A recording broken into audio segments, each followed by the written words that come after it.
don't know what this bee's doing, just drying off on this banana leaf.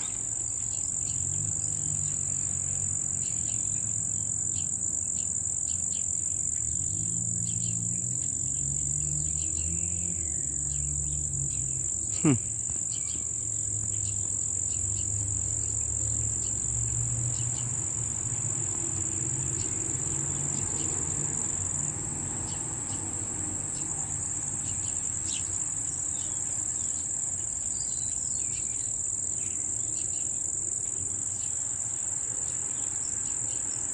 Anyway, look how big this thing is getting. Step back.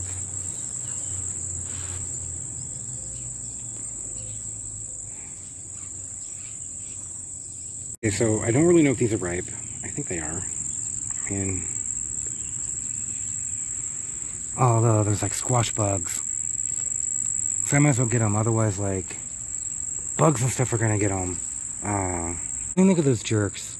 Just having a party all in my melon. They're like, I wanted to grow melon, Eric, but little did you know we were here. Jeez. I mean, they're everywhere. How gross and creepy. They killed my melons. So I guess these watermelons are not going to grow anymore because the squash bugs ate all the vines.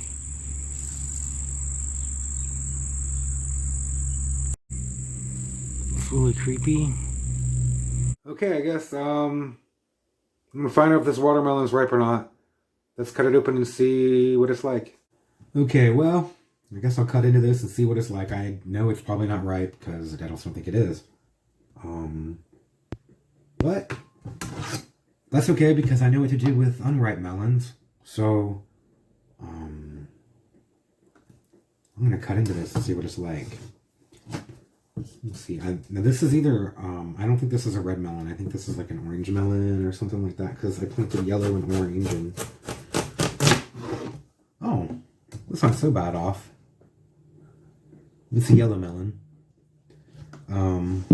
It's still not, actually, it's not too badly not that ripe, but but the seeds are definitely supposed to be black, I think, so it's not ripe. And this becomes usually a lot darker yellow.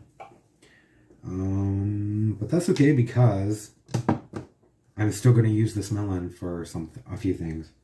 I'm going to cut it into cubes. I'll be right back.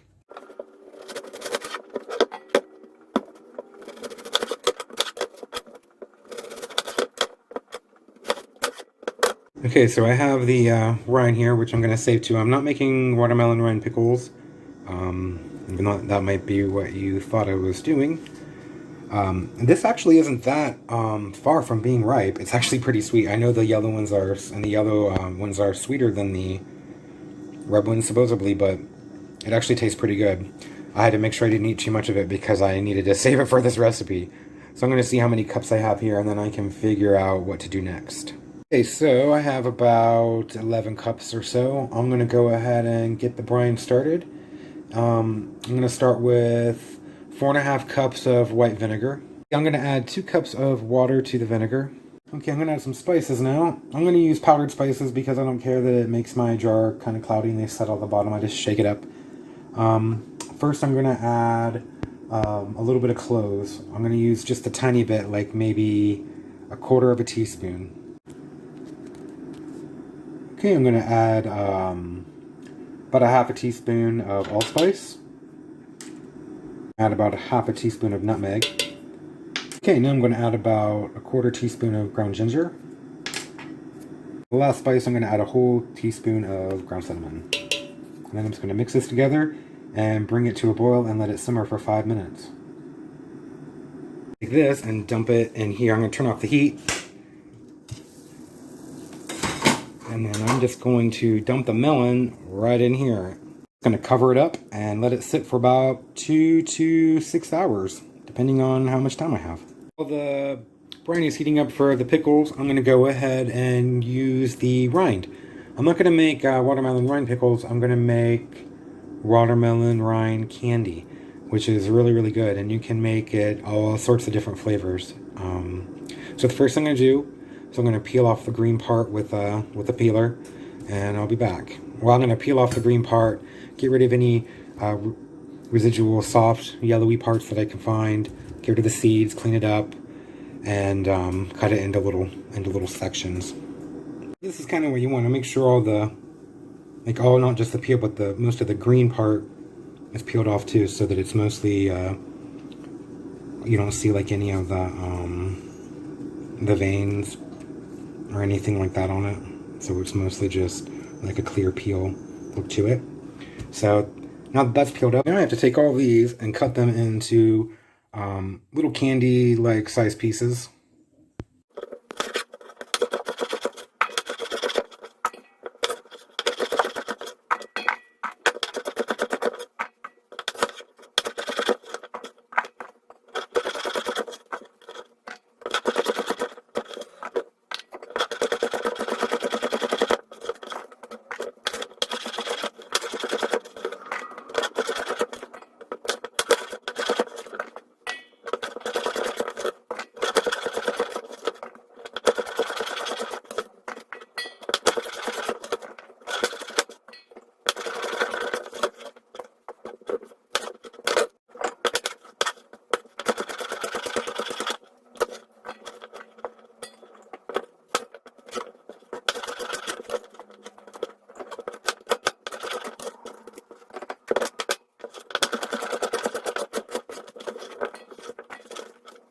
There, now I have all my rind pieces all chopped up. And in here, I'm going to add 4.5 cups of water. So 4.5 cups of water. Now to this, I'm going to add about 1.5 cups of sugar. And now the part that you add after the sugar is kind of up to you what flavor you want. This way you can make all different kinds of colors and flavors of candy.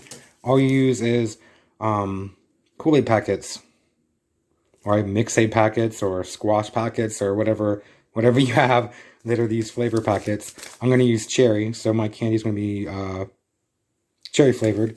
I'm going to use, usually it's two of these per, or one of these per 3 cups of water for this recipe. So since I'm doing 4.5 cups, I'm going to use about 1.5 of these packets. So about 1.5 packets of Kool-Aid to this. Caution to the wind, add both packets. I don't really feel like measuring out that half. And plus, what would I do with it? I'm not going to make a little tiny glass of Kool-Aid to drink right now. So there we go, two packets of Kool-Aid. Go ahead and mix these together really well and bring this to a boil. Also good. And that's the nice thing is you can make fruit punch, you can make blue raspberry, grape, orange, lemon, lime, lemon, cherry. You can make any flavor of a flavor packet that you can come across. You know, there are all kinds. I don't really know how many different kinds they have nowadays in the stores, but there used to be all kinds of different flavors. So, you know, this used to be able to be all kinds of different candy flavors. Anyway, so I'm going to bring this to a boil and then turn it down to a simmer, and I'll be back. And this is really good and delicious, but it does take a while to cook it down and then dry it out. You don't just have to use watermelon rinds. You can use, actually you can even use cucumbers. You can use zucchini. In fact, I'm pretty sure I made a video a year or so ago where I did this with zucchini and cucumbers, or just cucumbers. Made candy out of it. And you can also use like pineapple juice, lemon juice, lime juice to flavor it if you are someone that is not into powdered mixes. If you didn't know the powdered mix I had, it said it was non-synthetic and it was all natural. It's colored with like beets and things. So if you're wondering where to get that kind, I found that at Aldi. But this will just take a little bit. Once it starts simmering, then you pretty much just have to cook it down until it turns into, pretty much till all the water evaporates. And by that time, they become like translucent and they look like gummy candies. You'll see. I'm just going to turn the heat down a bit and then just cook this for a while. It takes about 45 minutes, an hour or so. It depends. These are pretty big chunks, so it's probably going to take at least an hour of simmering and cooking down all this liquid. But you can see some of the smaller pieces and some of the edges, I don't know if you can tell, are becoming slightly translucent and soaking up that color red. It's a little hard to tell at this stage, but I'll be back and you'll be able to tell a lot better. In fact, you can already see where some of the thinner pieces. Ooh, watch out for that steam. Becoming clear and becoming kind of translucent. So I'll be back. They'll be nice and clear here in a little bit. Okay. See how much more clear they're getting? Still a ways to go. They're still pretty liquidy. And this really has to cook down, get a lot clearer, more translucent than this. So just let it go. So just let it boil for a while or simmer, I guess, and turn down a little bit because I think it's going a little too high. And just keep coming back and checking on it. Okay, see how they're becoming really, really nice and translucent and really taking on the color now of the mix, and it's becoming really, really like a syrup. A lot more like a syrup. See how it's kind of translucent almost and taking on the color of you can see right through it, see? The color of the mix. So it's almost ready there. Just got to keep going until pretty much all the water is gone and it's becoming really, really nice and sticky. Okay, it's getting really, really thick now. I have it turned like all the way on low heat so I don't burn it or anything. See how it's nice and clear? So it's almost there, it's almost ready. And before it goes away, some of these have like white, a bunch of white in them. It looks like all of a sudden there'll be like a white, like stuff in the middle of it. That's just air bubbles, and then as soon as it starts to cool down, it disappears. So if you're waiting for it to become like clear for a really long time, and you notice all of a sudden there's like a white cloudiness inside of a lot of them, and you're wondering why it won't go away, it's just because that's just air bubbles, and if you turn down the heat a little bit, it'll start to go away in its time. I don't have any in here that I've noticed, but this is pretty much ready. There's just a little bit of the syrup in there left. So, like I said, I try to cook it until almost all the water is evaporated out. I have it on really, really, really low heat. That way it doesn't burn or anything. We'll see that white spot like right there in the middle. That one there in the middle. And see how maybe I can keep it going and it'll slowly start to disappear. See? And the white spot in the middle of it is no more. It's just air bubbles in there. So you'll think that, oh, it's not becoming clear. It's not becoming clear. It is. It's just air bubbles. So I'd say this is pretty much almost all evaporated out. So see right here, this one here looks really white.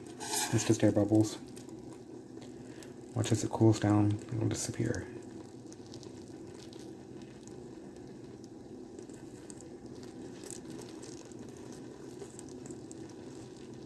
See? Pretty cool, huh? Okay, they are done. So I'm going to go ahead and turn the heat off all the way. Then I'm going to scoop them up. I have this strainer here. I'm just going to set this on here, and then I'm just going to scoop them, set them in here, and then let any remaining syrup just sort of drip down through. Next part is I just take a fork here, and I just scoop them out. And then I just set them over here on the dehydrator. Like this. And once I get them all out, trying to move too fast to make you dizzy. Once I get them all out here on the trays, I'll turn the dehydrator on. Tray down, I'm just going to keep loading up my trays here. You see the pieces shrink down quite a lot, so it looked at first like I had pretty large pieces, but then some of them become very, very, very small once they cook for a while. And my dehydrator all loaded up. I'm just going to turn it on and let them all dry out, and I'll be back. It'll probably take anywhere between 4 and 8 hours, depending on how humid it is inside where you live. It's pretty humid where I live, so it'll probably take at least 8 hours, maybe 6 hours. I'll be back, though. Now back to our melon pickles. And I'm going to take the melon and strain it out and put it in here. Strain the melon when all the liquid in here.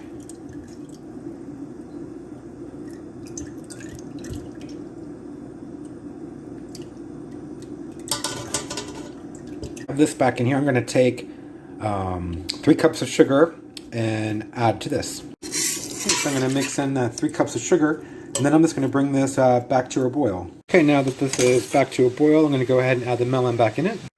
Okay, I'm just going to bring this back to a boil, and then I'm going to simmer it for 5 minutes. Okay, I have all my things ready. I have my lids washed and ready to go. I have my rings. My jars in here are heating up really nice, so as soon as this starts to simmer, I'm going to go ahead and take these jars out of here, and then I can start filling them up. And I'm just going to strain out the melon and fill it up in the jar to 1/2 inch. I might only get a couple jars here. Definitely have a lot of leftover brine.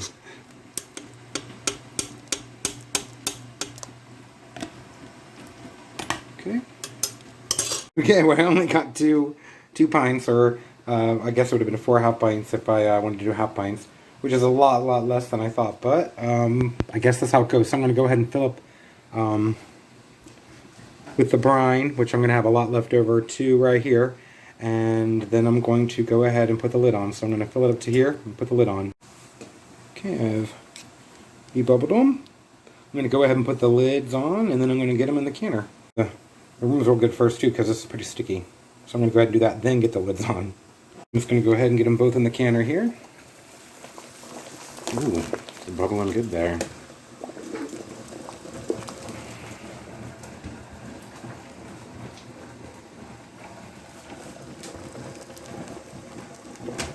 Okay, and I'm just going to count for 15 minutes. Okay, it's been about 15 minutes, so I'm going to go ahead and I have the heat turned off, and I'm just going to let them sit here for about another 5 to 10 minutes or so before I take them out. Okay, I'm just going to take them out here, let them sit, and hopefully when I come back tomorrow, they'll be sealed. These turned out, I think, really nice. I would open up a jar right now and talk about how good they tasted, but I only made the 2, so I don't want to yet. But I did taste them while I was making them, and it is really good. You can do this not just with watermelon, but you can do this with any melon, honeydew, cantaloupe, or anything. It's really good. And I'm going to make something else for the candy here. I want them to be sour, so I'm going to add citric acid to them. You don't have to do this. They just won't be sour. They'll just be sweet. About 1/2 cup of sugar here. I'm going to add the whole tablespoon of citric powder here. Citric acid powder. Okay. I'll be back. Okay, now that the candy has been dried out for a while on here, nice and sticky, put it in the sugar, citric acid. So you can just put it in sugar. It might work with like sugar and cornstarch pretty well too. I just don't have cornstarch. And then I'm just going to toss them around a little while. I'll be back since this glove is making such crazy sounds. You just take them out and put them on the tray here. I'm going to do that with all of them, and I will be back. They're so good. They're sour and they're so good. I'm in danger. I'm the only one here, and there's a bunch of this candy. Oh man. Oh, they're so good. And the cool thing about them is you know what's in it. I guess if you're a vegan or someone that avoids gelatin or other products, you can make this with a vegan sugar, and it's completely vegan. I use that natural mixed aid stuff that has all the natural colors and dyes and things, but if you wanted to use any other type of Kool-Aid or mix, you can get all different sorts of flavors and colors. You don't have to add, so good. You have to add the citric acid, that's just to make them sour. But you can just use sugar. Oh, so good. I'm definitely in danger. I'm gonna have to do something with these, but forget I have them somehow. I love sour cherry candies. Okay, so before I make myself ill with candy, I want to wish everyone a good day, and just want to share how you can take the melon and make pickles, and you can take the rind and make really, really, really good candy.